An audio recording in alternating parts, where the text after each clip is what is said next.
Una foto pubblicata dal Gazzettino sta suscitando molte reazioni. Si vede un porter che attraversa il ponte di Calatrava con un anziano turista come carico. Questo nonostante alle basi del ponte ci sia un imbarcadero del servizio di trasporto pubblico che in pochi secondi compie il tragitto.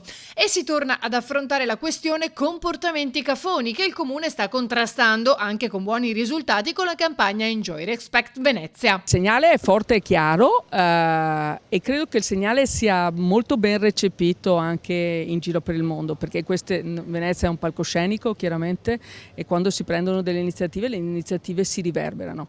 Noi miriamo a far sì che questi siano solo segnali, perché per noi è meglio prevenire chiaramente che curare, quindi questi sono segnali che qui non si scherza.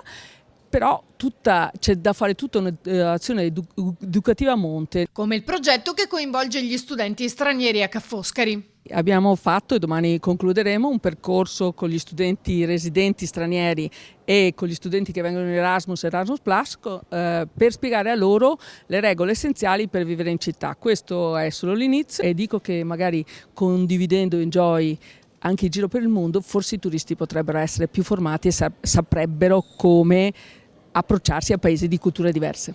Mi sta dicendo, Assessore, che questa campagna potrebbe arrivare oltreoceano?